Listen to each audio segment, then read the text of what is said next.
biasa. Allahu Akbar. Alhamdulillah kita ketemu lagi dalam pembelajaran hari ini yang masih tema 4, subtema 1, pembelajaran yang keempat ya. Hari ini kita akan belajar SPDP, bahasa Indonesia dan juga matematika. Ya, untuk pembelajaran yang pertama yaitu SPDP, kita masih belajar tentang tekanan kuat dan tekanan lemah pada lagu. Bagaimana, sudah hafal belum lagunya yang membuang sampah? Oh, pintar, hebat semua. Sudah hafal ya.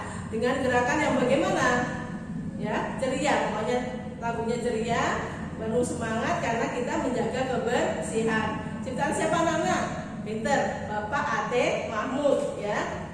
Kita perhatikan, kita mengulang yang kemarin pembelajaran yang ketiga biar lebih paham, biar lebih mengerti. Ini adalah lagu membuang sampah ya. Ketukannya berapa? 2/4 atau tanda bilamanya 2/4. Masih ingat bagaimana kemarin? Ya, kalau ini berapa? 1 ketuk. 1 ketuk berarti 2 ketuk. Terus ingat, sekarang tekanan kuat dan tekanan lemah. Kalau simbolnya bergelombang, tekanan lemah. Kalau tekanan lemah berarti dinyanyikan dengan suara lembut ya, dengan suara lembut. Kemudian ada tanda lurus, simbolnya lurus dari tekanan kuat.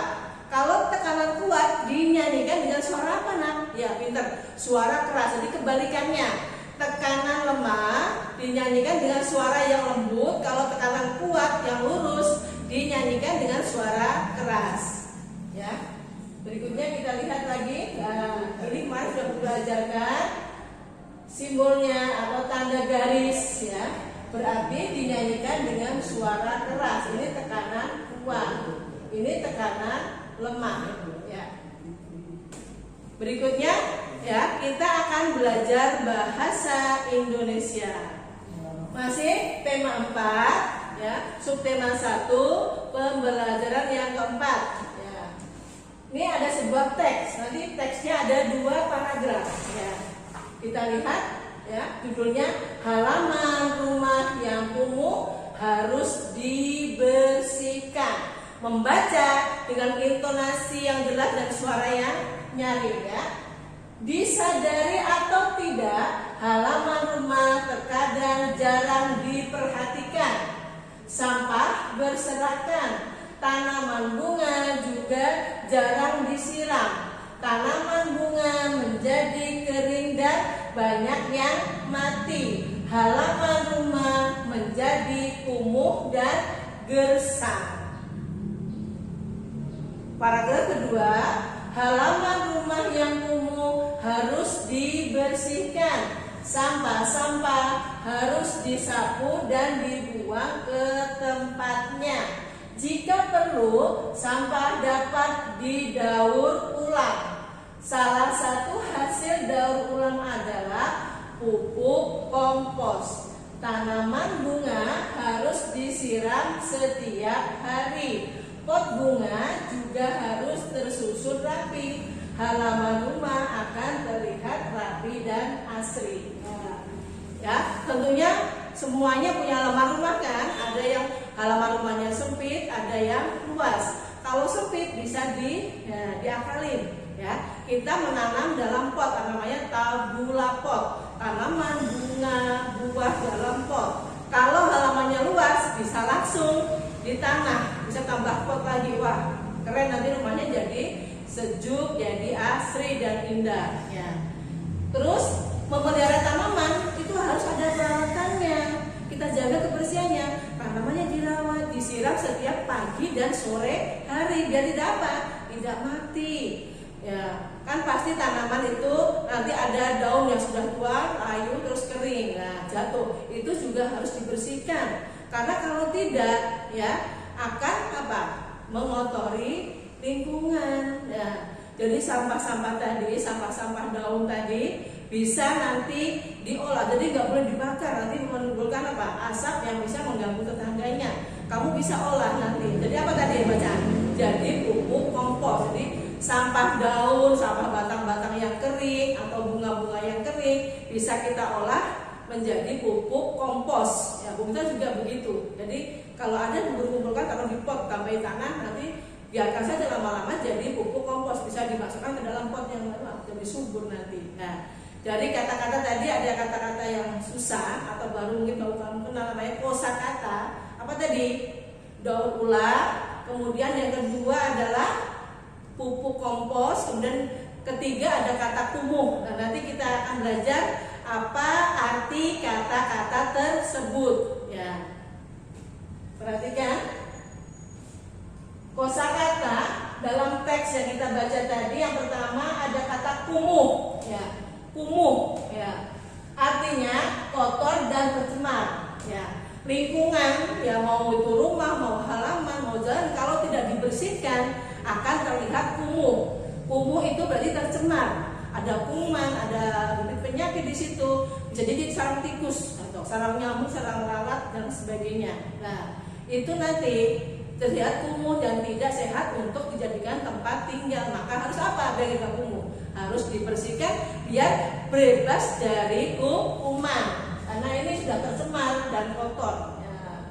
Kemudian yang kedua ada kata apa? Nah, daur ulang. Kita belajar apa artinya daur ulang, yaitu mengolah barang yang sudah tidak dipakai menjadi barang yang baru atau barang yang berguna, ya, barang-barang yang sudah tidak dipakai. Kemarin kita belajar SPDB membuat prakarya dari botol bekas, itu termasuk daur ulang, karena kan botol bekas itu kan tidak dipakai, nanti kalau kamu buang termasuk jadi sampah, tapi itu bisa kita manfaatkan setelah kita cuci bersih, kita keringkan, jadilah ya, barang-barang prakarya yang bisa bermanfaat dan bisa untuk hiasan, ya. Kemudian kalau di sini kita tadi kan berbicara tentang apa? Tanaman yang sudah layu kan jatuh nanti jadi mengotori lingkungan. Nah, sampah-sampah tadi, daun-daun yang kering tadi, rumput-rumput yang mengganggu kita ambil, kita kumpulkan, nanti kita olah jadi apa? Pupuk kompos. Nah, prosesnya itu proses dari barang-barang yang tidak dipakai, barang-barang yang sudah tidak berguna, kita olah jadi barang yang baru, yang ada gunanya, itu namanya daur ulang. Ya, nanti kamu di kelas 4, 5, 6 akan belajar lebih banyak tentang proses daur ulang, ya. Kemudian yang ketiga,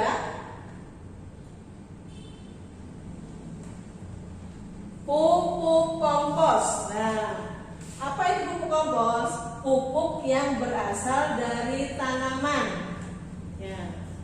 Jadi dari sisa-sisa tanaman, ya, dari daun-daun kering, ranting-ranting kering, atau mungkin mama sudah masak, mengupas wortel, mengupas kentang, bawang merah, bawang putih, atau tangkai cabai, itu jangan dibuang, bisa dimanfaatkan jadi pupuk kompos, ya. Diolah jadi pupuk kompos. Kalau punya halaman luas bisa dibuat lubang, dimasukkan ke dalam, kemudian ditutup dengan tanah. Nah, itu nanti lama-lama akan jadi pupuk kompos dengan sendirinya atau secara alami, dan itu bersih dan biasanya malah campur nanti cacing, malah lebih bagus lagi, ya. Jadi tidak mengandung bau apa-apa biasanya malah, ya. Berikutnya, nah, kita amati gambar di bawah ini, lihat. Ini gambar rumah, lihat halamannya, Masya Allah. Kira-kira tempat seperti ini nyaman atau tidak ditinggali? Oh, pasti tidak nyaman, ya. Bisa mengganggu kesehatan penghuninya pun jadi tidak sehat. Maka agar ya jadi bersih rapi, maka harus apa ini? Ya, dibersihkan.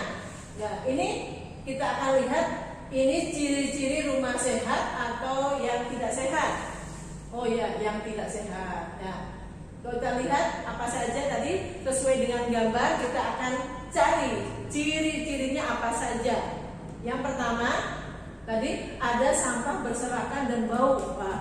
Sampah dibuang sembarangan, bahkan tidak disapu. Orang yang punya rumah penghuninya langsung dibuang itu sembarangan aja. Pasti nanti menimbulkan bau karena apa?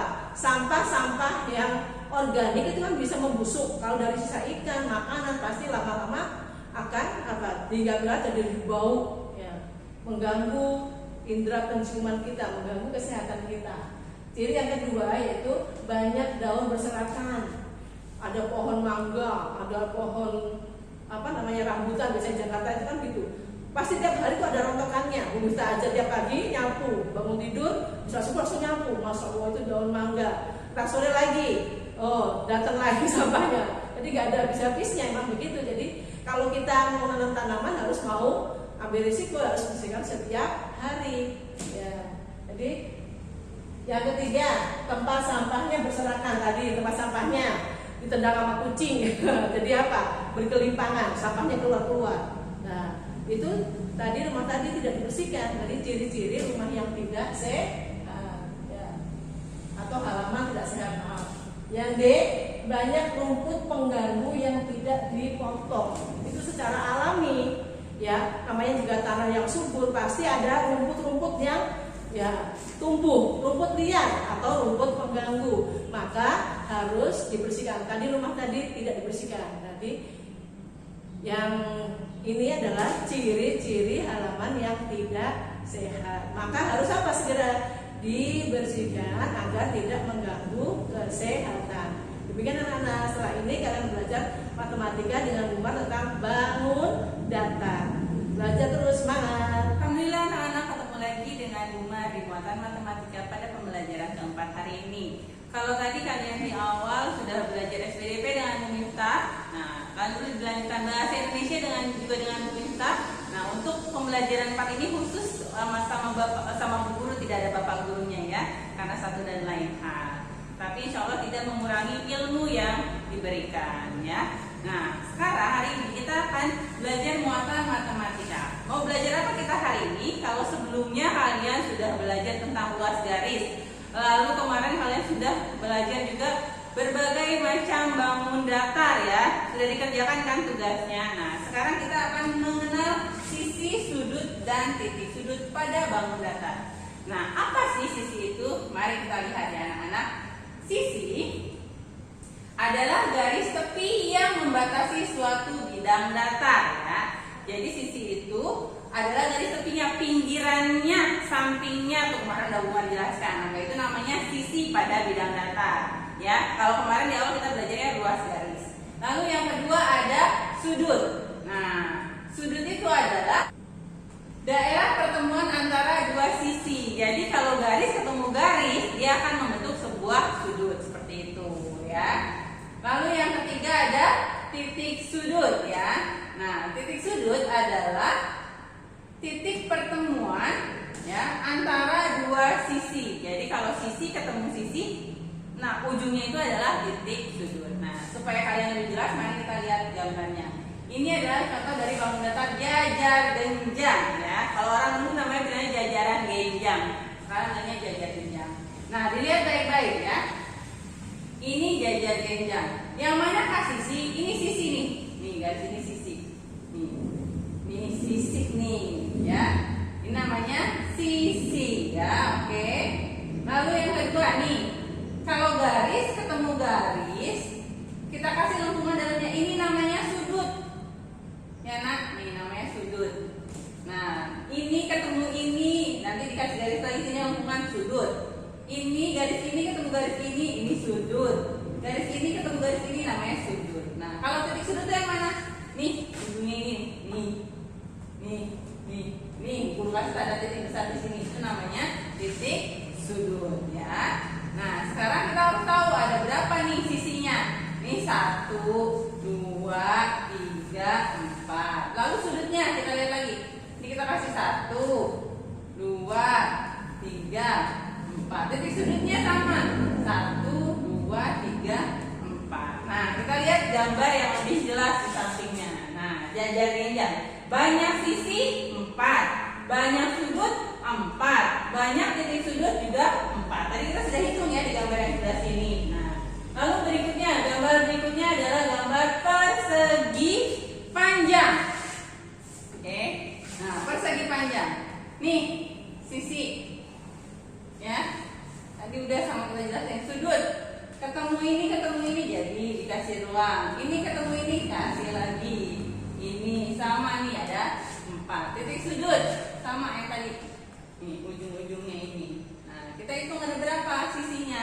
Sisi 1, 2, 3, 4. Sudut 1, 2, 3, 4. 4. Titik sudut 1, 2, 3, 4. Nah, kita lihat gambar yang lebih jelasnya lagi.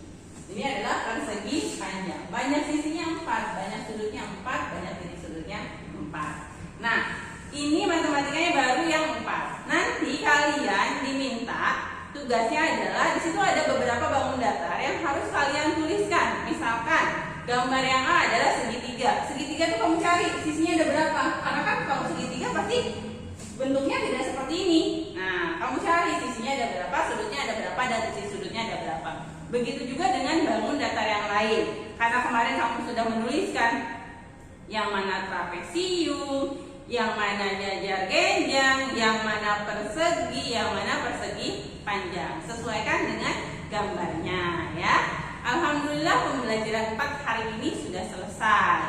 Nah, seperti biasa Bu Guru mau mengingatkan kepada kalian, jangan lupa untuk selalu melaksanakan sholat 5 waktu, berdoa selalu pada Allah supaya kita terhindar dari segala macam penyakit, dan laksanakan 3M, mencuci tangan, memakai masker, dan menjaga jarak. Insya Allah kita selalu dilindungi oleh Allah Subhanahu Wa Taala.